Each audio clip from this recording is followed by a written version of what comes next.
What is up, guys? This is the Anarchist. Like, subscribe, check out my other videos.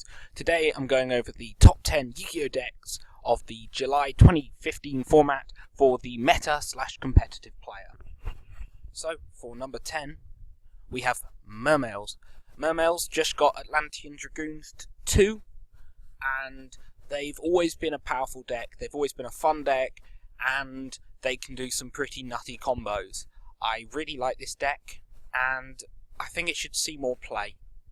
So, it's a decent deck to pick up. Next, I think Yugioh, because Yugioh are really good stun anti-meta deck. They, with the limitation of Vanity's Emptiness, that's give them a little bit of a hit, but it's a very good deck. People underestimate it, and it doesn't see as much play as it should do. So, yep. Number 8, Masked Heroes / Heroes, and their combination variants and stuff. Heroes are really under the radar deck at the moment. This deck is like amazing. Every time you see it go up, you see it a fair amount at competitive events, but I don't actually see many players still playing it and stuff. It sort of took off for a bit and then died down. Don't forget, this won OCG's Worlds. It has topped multiple events. Dark Law is an amazing card. Anki allows OTKs from nowhere. I really like this deck, and I think it should see more play, because it's just so good, and Dark Law is such a scary card. Next we have Infernoids. Infernoids are only going to get better as the higher tier decks get hit more, because this deck it can OTK, it can put out massive beat sticks with amazing effects that just hurt a lot of decks, being able to banish specific cards from the graveyards, negate monster effects, spell or traps and everything. What more do you want from a deck? And it's really fast, and people say it's inconsistent because it's milling.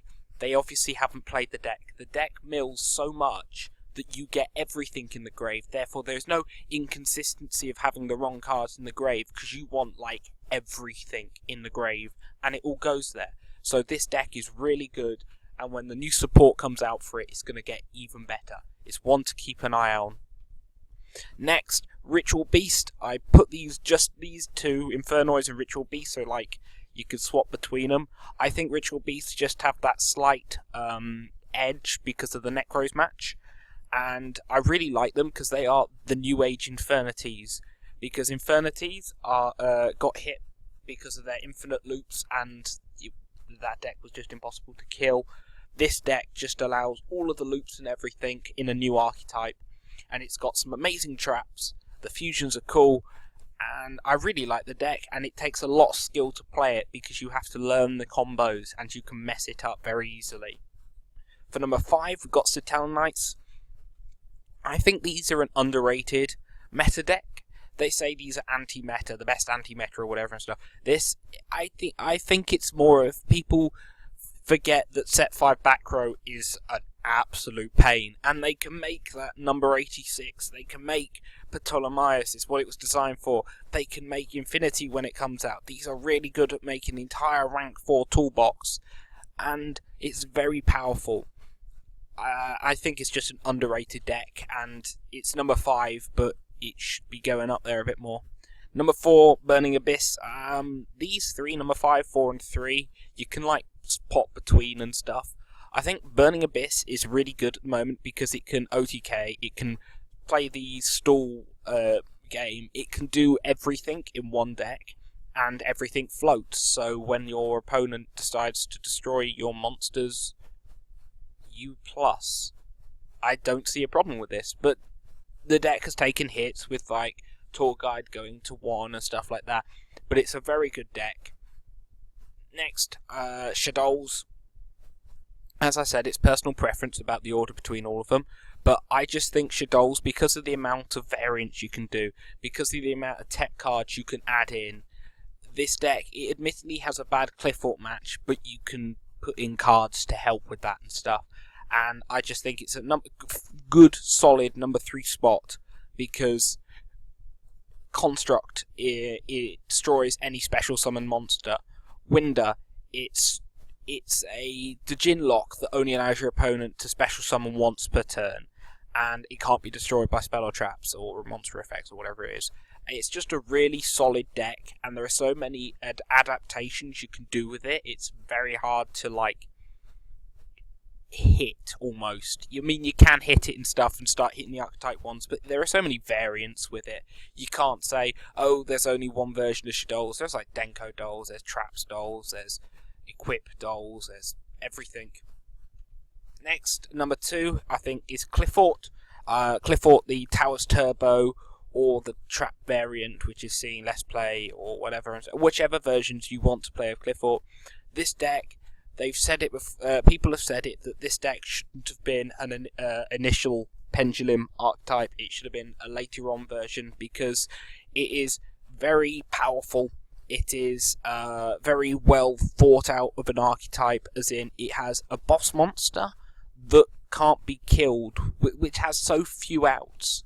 You have to side in specific cards, or you have to play specific cards on the off chance that your opponent summons it. And now that this, with the Wavering Eye, is the Towers Turbo, that deck is beastly.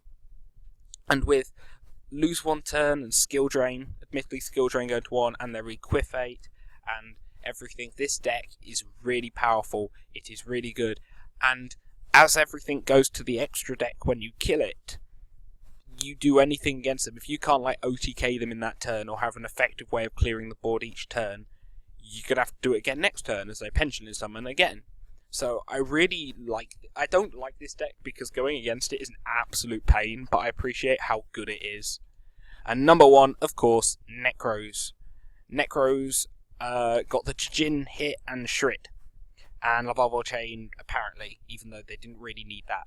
But they are still an amazing deck. They are still the best deck, in quotation marks. But they are really good. They can still do a lot of power plays. They search like crazy. They are just as good as last format, except without the Djinn bit, which half the time the Djinn was getting Gentleman Games to side out the Djinn because they realised how degenerate it was. And Shrit just means you have to think about your resources a bit more due to you would have to use more to summon. But it's still an amazing deck. With the meta at the moment, it hasn't actually changed at all from last format because nothing changed on the ban list. I'm just going to scroll through these. I do think Masked Heroes are very good and people don't appreciate what they can do. So that's one that me as a budget player I might be picking up. Infernoids, Ritual Beast is an amazing deck to pick up because of the combos. It is Infernity in a way. Therefore, it's one of those decks of how good Infernity was as a deck. This deck can be just as good, and you can make so many variants. If you don't have the emergency teleports, you don't need them for the deck. The Infernoids, the Satellite Knights, Burning Abyss, and Shadows, and Clifforts, I would advise, if you're going to pick up any of these decks, I'd advise waiting for the Megatin reprints and stuff. And stuff like that, Necros, but you never know which of these are going to get hit in the next ban list. Admittedly, I think the top 5 and down may get hit. But yeah. Tell me what you think, what order you would have put the decks, and what decks you would have included that I've missed out and stuff. At the top end, there are a few decks that you could add in that I hadn't thought of or don't rate as highly as you do. But yeah, let me what you know. The Anarchist, signing out.